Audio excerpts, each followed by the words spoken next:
All right, it is Monday, January 25th. Riggo, Tom Brady and the Tom Brady and the Tampa Bay Bucks get it done. We got football to talk about as we went from the Final Four to the Final Two, and here to break it all down and talk about the AFC and NFC Championships. Here's Riggo. Thank you, Todd. Before we get too far, because we don't have any musical accompaniment today, I'm going to have to wing it. He's a football wizard. There has to be a twist. A football wizard got such a supple wrist. How does he do it? I don't know. What makes him so good? Yeah, that's the main story. Tommy. That's the main story, and it's compelling in the weirdest of ways to me, because he made a couple of plays. I'll give him that. They were really excellent plays, but there was some stupidity that you just can't find everywhere, like the halftime touchdown catch that the guy let somebody get behind him, but they were trying to keep a field goal. Instead of giving up the thing in front of you in a possible field goal, I'm going to really play for that field goal. The touchdown, I'm not too worried about. That was stunning. Oh, that was crippling. Then the fumble right after. But what I want to say is this, that it's so shocking, and it's like there is something weird going on in this universe. I mean, I got to believe it goes beyond anything that we can explain. From the standpoint that he throws 3 interceptions yesterday, and yet it's almost like the king is back in court, which there's a lot of truth in that too. I mean, if you look at to me, and we'll get into the other game, but both games, who won these games? The defense won the games. That's plain and simple. Yeah. Both sides of the ball. I mean, both teams. You know, the Kansas City Chiefs defense, they're the ones that made and their offense isn't too shabby either, but their defense is the ones that, that poor, what's his name, Josh Allen, he's still having nightmares of people chasing 30 and 40 yards deep in his backfield trying to get away from him. And then Aaron Rodgers, same thing. I mean, he was running for his life pretty much the whole day, it seemed to me like. And there's where you really look at this, is that you get that. But I also believe that, and it's possible, I do believe. I read something this morning where they said that Tom Brady is one of the greatest competitors of all time in sports. You know what? There can be no doubt about that.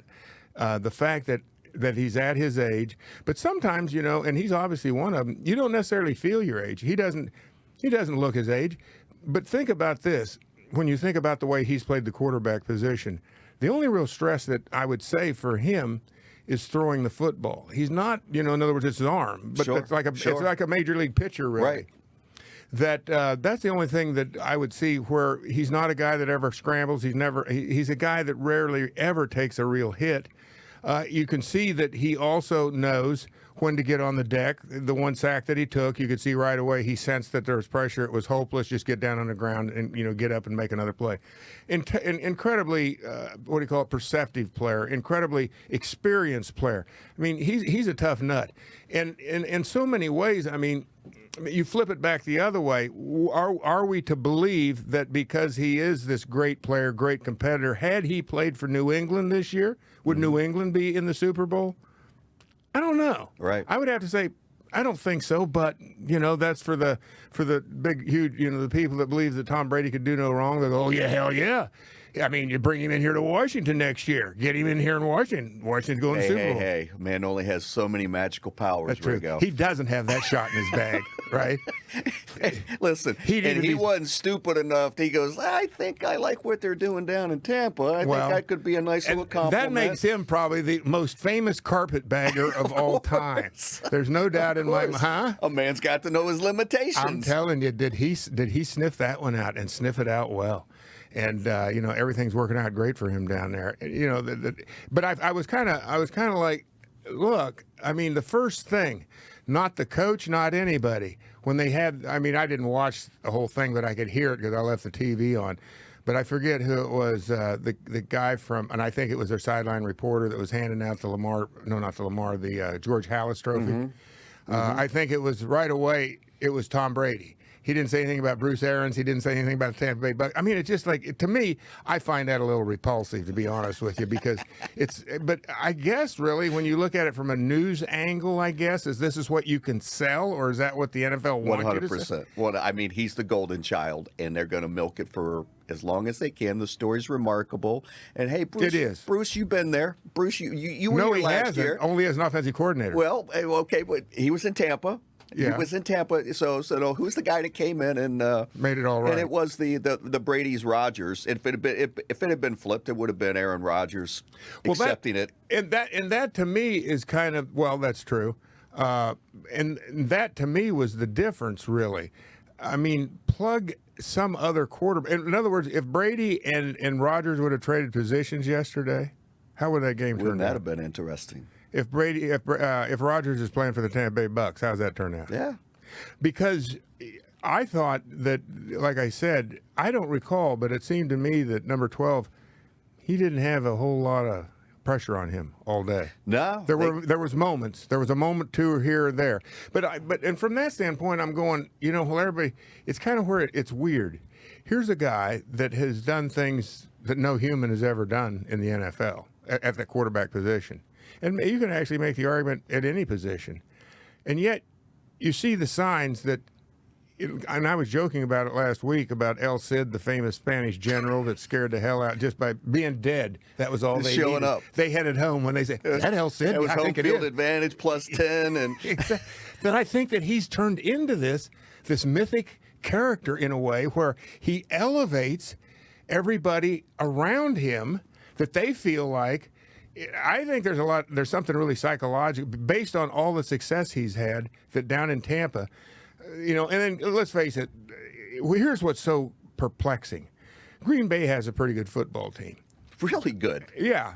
And so you wonder how is it that Tampa Bay plays in a game in the very first round of the playoffs against Washington, and they kind of struggle a little bit, if you will, I think right? they took them lightly. I think they completely took them lightly. Like, this is a 7-9 team. It's a fourth string quarterback. Who are we kidding here? Yeah, we don't have to try that much. I mean, not saying they do that, but they played down to their competition and were good enough to win. Yeah, clearly. And then they go to New Orleans, and which at the time I didn't realize, but as you said, 11 broken ribs or something with 11 Drew Brees, broken ribs worst and, game of his, and a punctured lung that he had recovered from. Rehabilitated from. And, that's where I didn't understand that, because I'm going, wow, he's really looking like he. But, when you're nicked up like that, particularly a guy. At 40. And particularly when you're as active to play his game, he has to be active, move around, find people, and do all that stuff. But you go down there, and not overly impressive, I did not think. I mean, last week I thought the quarterbacks looked fairly evenly matched. Breeze, Brady, pick one. You not flip-flop them, you get about the same results.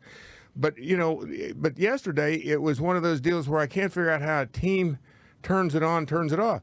Green Bay the week before was stunning. It was just like you couldn't. I mean, they completely did anything they wanted to. The Rams vaunted defense. Punked them. Yeah, and then all of a sudden they got nothing. What's his name? Rodgers is scrambling for his life all day. Can't run the football. It was just like, what happened to those guys that played last week? It's just stunning. Well, Tampa Bay's defense is good for it. And that's what I think is so sneaky about this, because it's not the problem, but when you get down to reality, that's why people should watch the John Riggins show. Is that's what we try to do, is give you really what you're getting the sports. Let's sell this. But the real truth matter, what I said earlier, is the defense has won both these football games. Clearly, with the Chiefs and the way they put pressure on Allen, and the same thing happened to Green Bay. And yet, Green Bay had every opportunity to win that game as poorly as they played, which kind of tells you something as well. Which really, that's where you go. Back to Tommy the Pinball Wizard. How does he do it? Right. How do you come out at the end when the other team plays so poorly, yet they almost, but not quite? I mean, if you think about it, his entire career is based on, I don't want to call them cliffhangers, but they're moments that come right down to the wire, and it goes his way almost every time. you can go through it time after time again. It's happened over and over again. I mean, if you're going to crack a safe, I think he's the guy you want in there working the vault. Well, from the get-go, John, that opening drive was stunning, and how it carved him up, and the touch that he put on a couple of passes, including that touchdown pass in Green Bay against the Packers defense had been good for it. So it was a clash of, but I saw Tampa Bay's defense flying around there at times with guys coming out that they just seemed to be in a different speed. Yeah. They were lighting guys up. Well, that's what was happening. I mean, really, I don't know which way you flip. You look at this, because I think they said there was one call at the end there. I think it was the pass interference call where they might have, that gave them the automatic first down, where maybe Green Bay could have got the ball back. And I will say this, if Green Bay got the ball back, all bets were off, because, they as poorly as they played, they were as good a football team as Tampa Bay. The score didn't show it, but, if they played 10 times, maybe they split it. I almost think maybe Green Bay wins a few more than they don't. So what did you think with the controversial going for the field goal there with Well, I didn't quite understand it, but, then it's like the coach said, LaFleur said, well, it just didn't work out. I don't know. What the big. He kept thinking they were going to get another shot at it, which, they should have in some weird, odd ways. But they didn't quite. They just came up short. It's one of those things like anything else. Had they got the ball back, they go down and score a touchdown, win the football game. Well, that was a smart call. Of course. When it doesn't turn out, it's like, what the hell were you thinking? And here's what's fascinating. So the analytics came back, and it was damn near a coin toss, because they were down the 8, and it's like, okay. It was 4th and goal. So you either get some points now, or you got to get the touchdown and the 2-point conversion. So, again, it's a coin toss.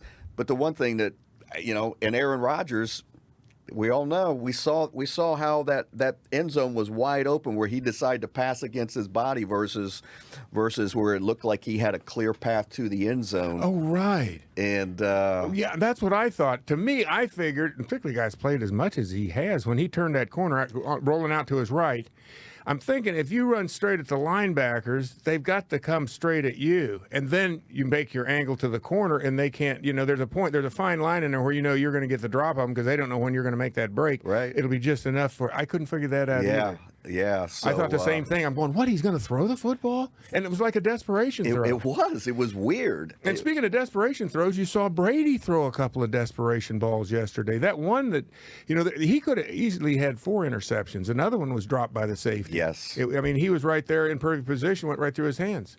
So conversely, he had an embarrassing amount of drops from his wide receivers, and there were 3 in the first quarter, 4 early into the second quarter that were just perfect passes that these guys dropped. That's true. Absolutely true. And from that standpoint, I would say, and this is what I thought was kind of stunning, but who knows? You're playing in Green Bay and it's cold, but we've seen a little bit of this. But I thought, offensively speaking, maybe Kansas City would be the exception. But I didn't think that really, looking at offensive football, I didn't see a lot of great offensive football yesterday. I didn't. I mean, I thought Fournette made a hell of a run when he makes that spin move and goes down, from the 20 yards out. I mean, that was a great play. But there were great plays, but they were few and far between. It wasn't a real clean game that way. You can't. Right. I mean, when you're throwing that many interceptions in the one game, and it wasn't that much in the second game. But, I mean, and this is wouldn't you know it? I mean, it's the first time ever that a team has played in its home stadium. Who else? Who's going to be the first to do like that? my Tommy Terrific. Yeah, it is. The pinball wizard, that's him. Or the football wizard. Think about this with Tampa, and we mentioned this earlier in the season. A little bit of a run that Tampa's having. So the Tampa Bay Rays, they're the AL pennant winners. They lose to the Dodgers in the World Series. The Tampa Bay Lightning, they win the Stanley Cup. Tom comes to town and takes the team to their second Super Bowl ever, first ever at a host site. I mean, Tampa's on a roll. Yeah, sometimes it happens like that, though, isn't it? Yeah. Where towns, the baseball wins, the basketball wins. We did it here with the Caps and then the Washington Nationals. Right, and you got 2. Now 2 in 1 year. Couldn't Wizards we got a tough putt there on that one in Ashburn. That may be a while. We're still fighting our guts out. We'll see. But now let's focus now on the second game a little bit. That was kind of an interesting game. Somehow, you see, of course, you get the fumble, the bobble to the muff punt. Muff punt. And right away, they jump on that. Well, they get a field goal right out of the blocks. But I was stunned, and I don't know if that's the right word, and that will be the key to, and I don't know, you got to give the Tampa Bay Bucks offensive line a tremendous amount of credit. Yes, they did. Good Lord, They kept him clean, Riggo. Absolutely, his uniform just put it in the box, and it's ready for the Super Bowl. But they harassed Josh Allen like you couldn't believe. I mean, they had him. He didn't know what he was doing back there, and he was trying to throw the ball, getting caught, and all this stuff. Really, their pass rush was very impressive. And then I got to say the other guy, number 10. Good God, Hill.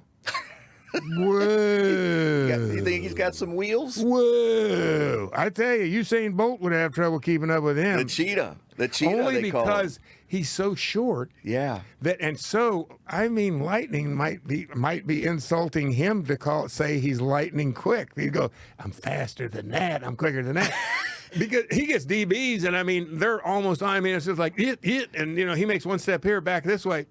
It's how fast he accelerates. And it's like he's starting in third gear, and they're like, it was like a video game at one point with some of the moves he was making. It was stunning, and I'm sure for a defensive back and whoever's trying to tackle him, just like we got to figure something out. It's almost like you get the building surrounded. We got G-men all around, and even then he's going to slip through somehow. We just know he's going to get through. God damn it, he did it again. And that's kind of the way you felt about it. And then you got the tight end Kelsey. Good God! Oh my gosh! Between the two of them, what'd they have, like 20 catches or something stupid? Yeah, Tyreek had 9 catches, 172 yards, personal record. Travis Kelsey, he tied Kellen Winslow and Shannon Sharp single game playoff record for he caught 13 balls. 13. He had 10 in the first half or something stupid. Yeah. So obviously he cooled off. And then what did he have? He had 2 touchdowns as well, I think. Yeah, so through 2 playoff games, 21 catches, 227 yards, and 3 touchdowns. Well, that would stick out at me if I'm Todd Bowles. I think that. But then again, I don't know. How do you defend these guys? They got so many things to deal with. I know. And their offense, that to me, I would say of all the offenses I've seen this year, that's probably got the most moving parts. And when I say moving, I mean moving, and I mean moving at speed. These guys don't mess around. I think these is similar in nature with Mahomes and Brady. The one thing I thought about the 3 quarterbacks, and I'll throw Rodgers in there too. When they go back and the way they're carving teams up, it is like a video game because they're these computers, and it's just all based on making the right read at the right time. Yep. Where you see all these other quarterbacks, that's to me is the difference in this elite level. I think you're 100% correct. The talent, and that's what makes Tom Brady so unique. He's played this game for so long. You can make the argument he's getting better, if that's possible. Right. And when I say that, no, his physical skills are well, I saw him throw a couple homers yesterday. It's making the right decision out of 5-4 guys and analyzing the situation and putting enough air under it. Mm-hmm. It was stunning, some of the balls that these guys dropped where he put it in the only place. But you see that from Mahomes and Rodgers. Right, and you also saw, like the 2-point conversion that Green Bay went for, that went right through the guy's hands, and that's what stunned me. That's kind of stunned me this whole playoff series. A lot of drop balls from wide receivers. Yes. Uncharacteristic. It's like the stuff you see in college. Maybe not even college, maybe high school. And the great catches, there's been a few, but not like an overwhelming amount of great catches, but there's more where you've had a lot of errors, if you will, drop balls. The thing that you're going, man, this is championship football, this is playoff football, and they're not playing at I don't think they're playing at a particularly high level. So when Buffalo took a 9-0 lead, and everybody's feeling pretty good on the Buffalo side of the equation, but you knew that it was going to come down to if they couldn't slow down Mahomes. Which clearly they couldn't. And like you say, the Chiefs defense stepped up and they were good for it. Yeah, and that's the other thing. The one guy we left out was Josh Allen, and he, this kid can play now. Don't kid yourself. The game plan that they had, the Kansas City game plan, to slow him down. They did a heck of a job. He still ended up with 88 yards rushing. Now, maybe some of it came at the end of the game when I wasn't paying any attention to it, because he did lose a lot of yardage, too. Yeah. I mean, if he wouldn't have had all those sacks, he probably would have had over 100 yards rushing. But clearly, I mean, always that helps. But what in the end in the NFL, 99% of the time, you know, it's great to get out, to extend a play, get out of trouble and all that stuff and do that. But when he was I mean, he didn't have the luxury of being able to get away from the pocket and then maybe find somebody. I mean, he was able to do it, but he was almost running at full speed to get away from the pursuers and trying to make a play. It's one thing from when a quarterback will get out of the pocket and he's under control as he rolls out and moves away from the defensive linemen that are still trying to get off, shed their blocks and give pursuit, and then find a receiver. I thought Allen was frantic the whole time. Not to necessarily, what I'm saying, emotionally he was frantic, but I was thinking that he was so desperate to get away from things.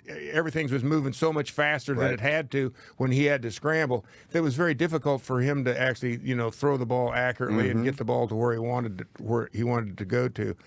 But ultimately, just what you said, Buffalo jumps out to a 9-0 lead. They miss the extra point. That's always, to me, that's taboo in playoff games. It's like, I know all about that. and so it just started, and you saw, Kansas City just kind of start the rhythm and the momentum. It's almost like the old locomotive and the wheels, they wah, wah, wah, and all the next thing you know, they're pulling out of the station. And once they got up to speed, there wasn't anything you could do about it. It's cool to watch. It's cool to see them spread the ball, and I mean, the creativity in that offense. There you go. Perfect. That's the word I was Right? going to say. That's what I said earlier. You talk about a bunch of moving parts. I mean, they got something for everybody. Hey, It is. Hey, little boy, you ever seen this before? Watch this, okay? We're going to go underhanded behind our back, dipsy-do. The only thing that's missing is they got to give Mahomes a mirror and let him throw one over his shoulder. And they may do that in the Super Bowl. What do you think was in the Andy Reid feeding trough this week, or what is the COVID It was the mask? same thing. All I can think of, I see a Chippendale dancer. That's all I see. And Andy's got that mug on. He could be, the other thing, it could be like somebody tweeted last week that, a lot of times when they in New York, they used to have the horse buggy rides up there. Right. And a lot of times where the horse isn't, they're just standing there, they put the feed bag on them. And it looks like, who knows, maybe Andy got a feed bag. Hey, It's smart possible. guy, creativity. But you know what, when you think about it, and this is another interesting twist, I haven't heard this yet, he gets to face Tom Brady again in a Super Bowl. It was the last time Philadelphia, Philly. when he was with Right. Philly, they went down to Jacksonville and played in that game down there. And, of course, they played him tough all the way down to the end. And I guess number 5 got to throwing up on the huddle. Well, alleged, he's still – now, T.O., they came out like in the last 3 weeks. This has reared its ugly head again because T.O.'s doing some show on the internet, and then Donovan came on, and Donovan's like – On his show? Well, it's a third-party show. I forget the gentleman's name. And they're shooting pool, and T.O.'s like, he 100%. He's not backing off. And I got other teammates who will verify this. Donovan's like, no chance in hell. It never happened, blah, blah. So the beat goes on. Did Donovan puke in the Super Bowl? Physically? We're not sure But about. was it from that or from nerves?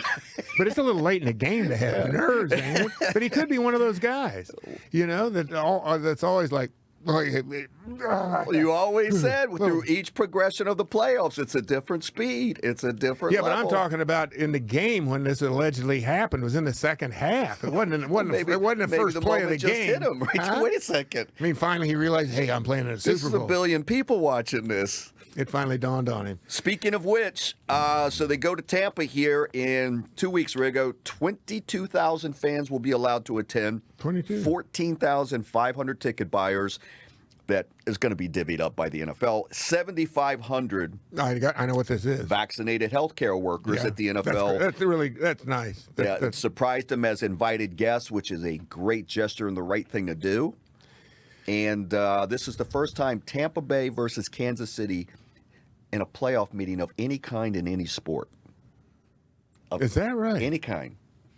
It's funny, too. There was a couple scenarios I was thinking about last week. I'm thinking, wouldn't that be ironic? Green Bay, Kansas City, the original Super Bowl. Right. in Super Bowl 55. Then you flipped it where you're going, Tampa Bay and Green Bay. I don't mean Tampa Bay and Green Bay. Buffalo. Green Bay and Buffalo, or Tampa Bay and Buffalo. Nothing's really got a real hook Not super in it. sexy. Not really. Except the Bills, the long-standing, offer. Exactly. Well, this would have been their 5th appearance in the Super Bowl. Right. And it didn't, they've got a little bit more homework to do. What do you think the opening line is? I'm going to go with Kansas City, and I'm going to go, they're given 3. You nailed it. Riggo. I gotta take this actor. You gotta have the Riggo line. You got Caesars. And I'm kind of scaring myself. Harrah's, but remember, Riggos. Do you recall my picks last week? I mean, I did the one which was basically, I took Green Bay, but then I said reverse barometer, which You did. But that was kind of chicken shit, really, when you think about it, because I could, if I go, well, I told you I was a reverse barometer, I go, I took Green Bay. So you only point it out when you're right. That's the other thing about handicapping. Yeah, ignore the losses. We don't broadcast. That's true. Publicize never deal with. Well, that's kind of it is the way of the world. Don't ever bring up the things you didn't do well, because people will hang on that. I can't remember though. I seem to think though that I think I took Kansas City. You did take KC. I thought about Buffalo, but I just thought, nah. I just think there's just a little bit more than. But and yet I wouldn't have been surprised had Buffalo won that game. But now I would be surprised had Buffalo won after they played it. I don't think Buffalo is in the same realm as Kansas City. Their defense couldn't. I mean, of course, their defense is up against a completely different offense, but they're just two different teams right now. Kansas City. I'm looking at them going, I don't know how you're going to throw a stick in their spokes and make the bike freeze up. It's going to be, like I said, Todd Bowles, you better go to work right now, Todd, because you got a lot of work to do for you. Sure he has. I'm sure he has. I believe you do have the two best teams, and I think you saw it. I think that's true. The gap that for a change, we got the two best teams. This should be. Hopefully, it's a great game. Well. But it's going to come down to defense, like you say. And inevitably when you get into these things, most of the time it does. And really it gets down to Tampa Bay's defense. Because and also Kansas City's. But at the same time, you got I don't know, you compare the two offenses, Kansas City and Tampa Bay. I mean, maybe it's just I'm oblivious to the hype, or I'm not oblivious to it, that I just can't see what's his name, Hill and Kelsey, and then the other guys that the also rans that they have are those the other names that are lighting it up with all pro numbers. Exactly, that you go, I just don't see how you can stay with them, which means there's going to be a tremendous amount of pressure on the Tampa Bay offense to score points, I would think. Tampa Bay last 6 games has averaged over 30 points, more than Kansas City. So Tampa Bay's been lighting it up. Yeah, but look, I hear what you're saying, but I got to do a little bit but here, because you get 7 points, where basically it was almost like Buffalo got their first 7 points. What they get the ball on the 8-yard line, start the half, second half out, and mentally that's crushing. But yet, like I said, Green Bay came back from it. You got to give Green Bay a lot of credit. They had. The credit from the standpoint is they kept playing. They fought their guts out. They fought their guts out. Yes, they did. And yet there were some bad decisions and all this, drop balls, like you said. They cost points actually. But if you look at it, I think that it's unforgivable that they score a touchdown with 1 second left on the clock. I mean, before the half. And then the drop ball on the 8. So there's 14 points. You peel that off the board, and all of a sudden it's not. They weren't lighting it up offensively. I didn't feel like they score the first drive of the game.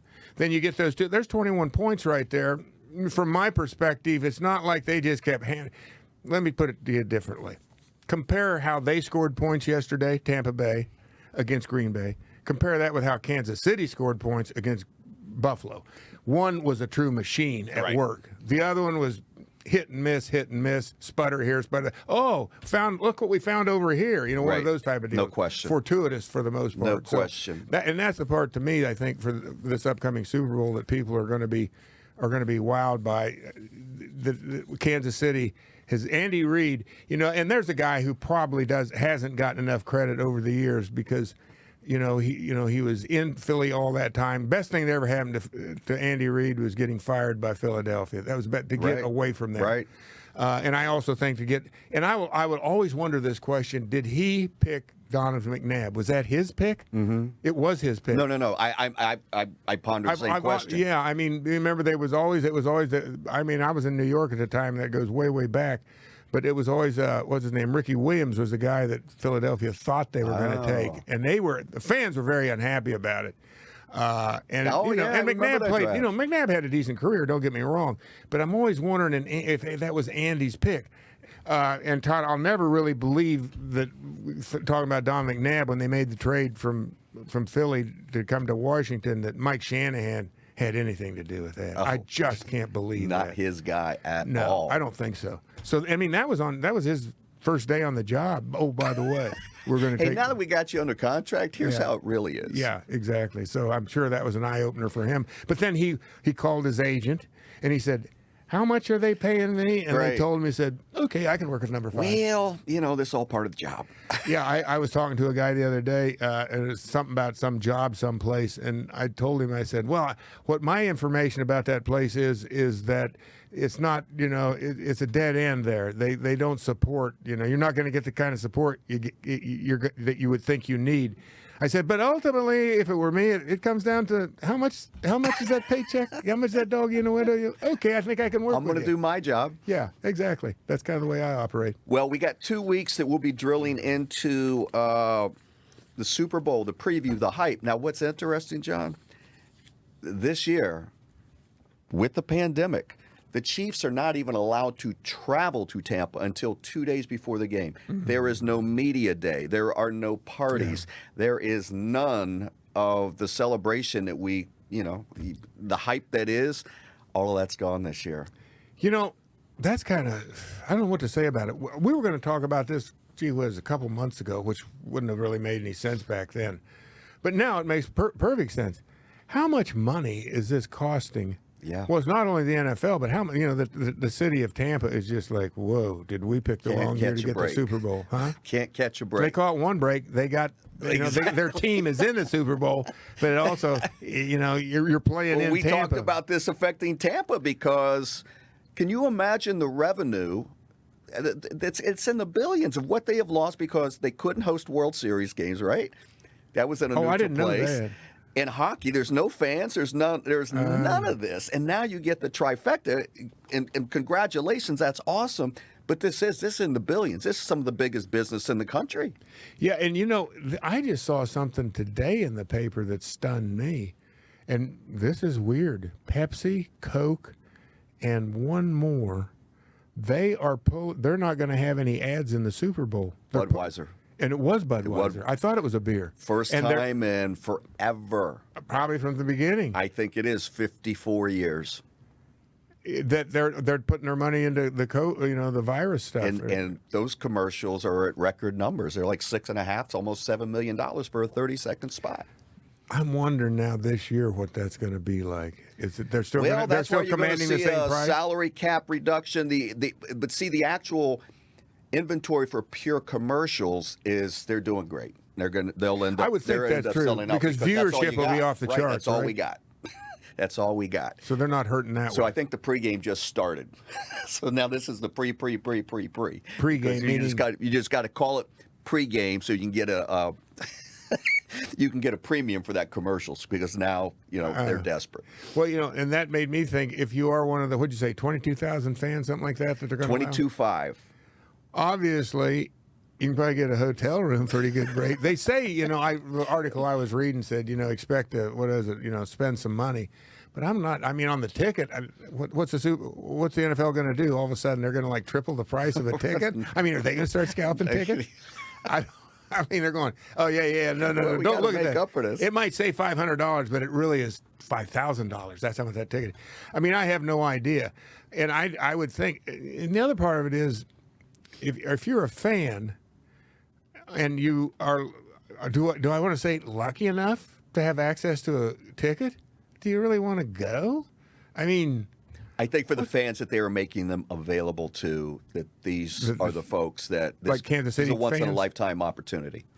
Kansas City fans you're Well, talking about? I'd say or- for the average fan, the opportunity to even consider going or having access to a ticket is extraordinary. You know, I'm so jaundiced by all this, though, having played the game, and And I me can't being appreciate in the media, the same deal. Yeah, It's I'm like there's going- an expectation, but for the average Joe fan, it doesn't matter how much the ticket costs, and they're probably giving these away for free. Is that right? I would believe so. I mean, I think this is really about goodwill and faith and doing the right thing. Well, that We're would be, all and in that this is the right thing. 100%. I'll give them credit if that's what they're doing, because you're expecting people to go out of pocket, risk. There's still some risk involved in this. If you're a fan, you want to go down there. You got to get on an airplane, fly, I guess, or you could drive, but of course it depends on where you are and how much you want to put. And it's going to cost you money, which any Super Bowl would. So I guess Sure. you're prepared for that. But but at the same time, you're getting cheated. And I don't mean that in the cheating sense, but Mother Nature's way of cheating. It's not the same experience by miles. Can't be even by exactly. miles. There's got to be, like you said, there's Social no parts. distancing. You're going to have your own section. Well, you think about a Super Bowl, and you just think of it's Mardi Gras come early. It's just a party Yes. for the most part. Yes. I'm thinking for anybody that's not in the game, and if you're not a player or a coach, for everybody else that goes down there, it's just like it's literally like going into Las Vegas or whatever casino. 24 hours, baby. Oh, it's America's party. We're wide open. It's yes. America's party, and I know you're excited about the halftime entertainment. Yeah. Do I even know who it is? No, you don't. But What's the name? Do you know who it is? Yes, the featured star performer. Okay, tell me who it is. The Weeknd. Yep, I know who it is. And only because I don't know who it is. He does the commercial where Yes. they go through, and then finally it's the guard that's sitting there doing something, looks up and goes, and then he waves and drives There in. you go. You nailed And it. I said, "Who's that, dude?" And she goes, "That's the Weeknd." I don't know. No. It Who's was that? like, She where, goes, no, how many people are there? Who's on first? Yeah, I mean, it was like, he's the Weeknd. Where's Monday He's through the Friday? halftime entertainment. He's the so halftime. he's super hot, huh? The Yes, he Weeknd? is. Yes, he is. Yeah. Game's passing by. Game's passing by. I'm still thinking about Green Bay and Kansas.